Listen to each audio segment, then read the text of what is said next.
Salam dəyərli dostlar, hər vaxtınız xeyir olsun. Mən Turan Akademiyasının təlimçi müəllimi Günay Abbasova. Bugün sizə DİM 2025 test toplusu Azərbaycan dilindən 9-cu sinif şagirdləri üçün isim mövzusundan bəzi testlərin cavabını, izahını daha doğrusu sizə təqdim edəcəm. Bizim onlayn dərslərimizə qoşulmaq istəyən abituriyentlərimiz 055 817 27 98 nömrəsi ilə əlaqə saxlayıb, heç bir vaxt sərf eləmədən, yollarda, probkalarda, tıxaclarda qalmadan dərslərimizdə iştirak edib vaxtınıza qənaət edə bilərsiniz. Bundan əlavə, əyani formada da dərslərimizdə iştirak etmək istəyənlər yenə həmin nömrə ilə əlaqə saxlayıb bizim əyani dərslərimizdə iştirak edə bilərlər. Ünvanımız çox sadədir.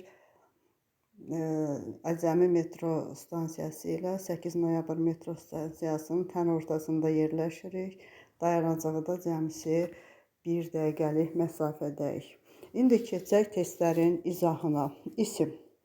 Düzəltmə isimlərdən biri isimdən yaranıb. Burada sizi nə çaşdıra bilər? Burada sizi sözün kökü ilə yarandığı nitq hissəsi sizi çaşdıra bilər ki, sözün yəni kökü başqa nitq hissəsi, yarandığı nitq hissəsi fərqlidir. A variantına baxırıq. Çağırış sözündə sözümüzün deməli kökü çağırdı, elə çağırdan da çağırış yaranıbdır. Sabitlik sözündə sözün kökü sabitdir, sabitdən sabitlik yaranıbdır. Sabit də sifət olduğu üçün biz bunu götürmürük. C variantı sənədləşmə.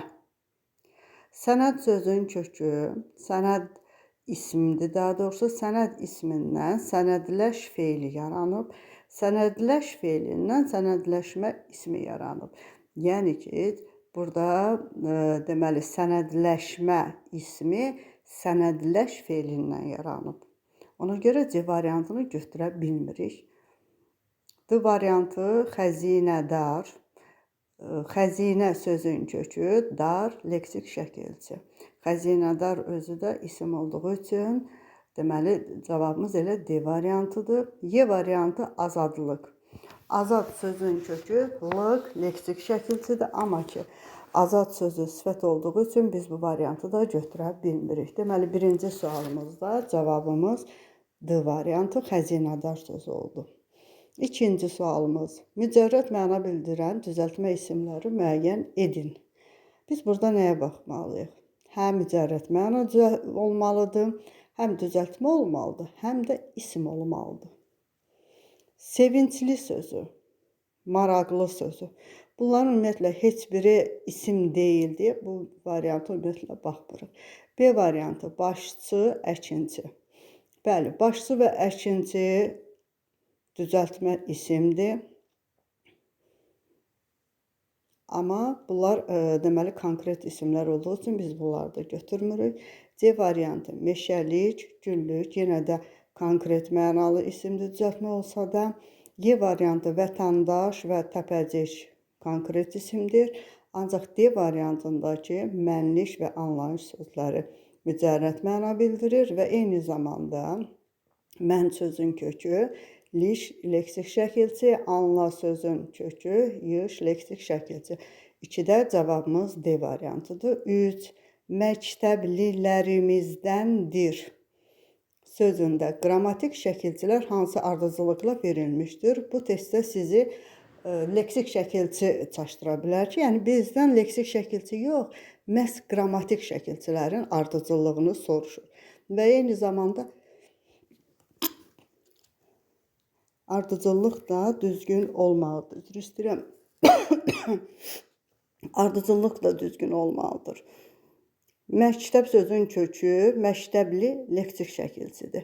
O leksik şəkilçiyə biz dəymirik, çünki bizdə qrammatik şəkilçini soruşur. Gəlir qrammatik şəkilçi. Lər, imiz, dəndir. Lər cəm şəkilçisi, imiz mənsubiyyət, dən hal, dir xəbərli şəkilçisi. Ona görə də deməli 3-cü sualda cavabımız olacaq D variantı cəm mənsubiyyət, hal və xəbərlik şəkilçisi. Dördüncü sual ümumi qrammatik mənasına görə biri digərlərindən fərqlənir. Ümumi qrammatik məna deyəndə ümumiyyətlə nitq hissəsi yada düşür. Yəni nitq hissəsi olması baxımından biri digərlərindən fərqlidir. Bitkin sifət, dərrakəli sifət, kamil sifət, mükəmməl sifət, kamillik isə sifətdən yaranmış isimdir. Ona görə 4-də cavabımız Y variantıdır. 5. Ümumi qrammatik mənasına görə biri digərlərindən fərqlənir. Yenə həmin tipdə sualdır. Həftəlik sifətdir, əxlaqi sifət, müdrik sifət, epizodik sifət, tarixilik isə isimdir. Burada da fərqli olan C variantıdır. 6-cı sual. Saçın uzun hörməzlə nümunəsində işarələmiş söz ismin hansı halındadır? Uzun sözünü işarələyiblər və bilirik ki, bu qeyri-müəyyən təsirlik halda olan sözlərdən şəkilçi yazılmır. Amma biz onu necə tapırıq? Birinci qayda həmin sözü müəyyən təsirli hala çevirə bilərik. Saçın ucunu hörməzlər. Ən əsası sözün cümlədə yerini dəyişmək lazımdır. İndi burada söz birləşməsinin tərkibində olduğu üçün biraz sizə qəribə gələr, amma ucunu saçın hörməzlər deyəndə görürsünüz ki, rahatlıqla bu təsirli halda olduğu ortaya çıxır. 6-cı sualda cavab A variantı. 7-ci sual ismin hansı hallarında şəkil sözünün son hecasının saiti düşür? Bu elə bir çətin sual deyil. A variantıdır. Yəliş, yönlük və təsirlik hallarındadır. Çünki saitlə başlanan şəkilçi artırılır hamısında. 8-ci sual. Araz sayı birləşməsində asılı sözlə bağlı səhvi müəyyən edin. Araz sözü burada asılı sözdür, konkret isimdir, xüsusi isimdir, təkdədir, quruluşca sadədir, adlıq haldadır. 8-də D variantı səhvdir, çünki araz sayı ikinci növ təyini söz birləşməsidir və qeyri-müəyyən yəliş haldadır. Arazın çayı demirik təbii ki, amma ki, qeyri-müəyyən yəliş haldadır.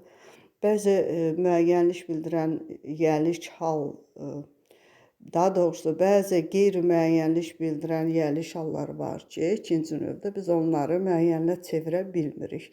Azadlıq prospekti kimi. Eləcə də araz sayı da bunlardan biridir. Hansı sözdə çıxışlıq hal şəkilçisi yazılışından fərqli tələffüz olunur? Dəftərdən, gəmidən, mantyordan, yadından, üfüqdən. Burada cavabımız olacaq Y variantı, yadından kimi tələffüz olundu. 10-cu sual sözlərdən birində birinci şəxs təkinin mənsubiyyət şəkilçisi işlənmişdir. Birinci şəxsin təki mənəm və onun da deməli mənsubiyyəti olacaq mənim. Əvvəlinə yəni mənim sözünü qoya bilirik. Mənim torpağım cavabımız oldu D variantı.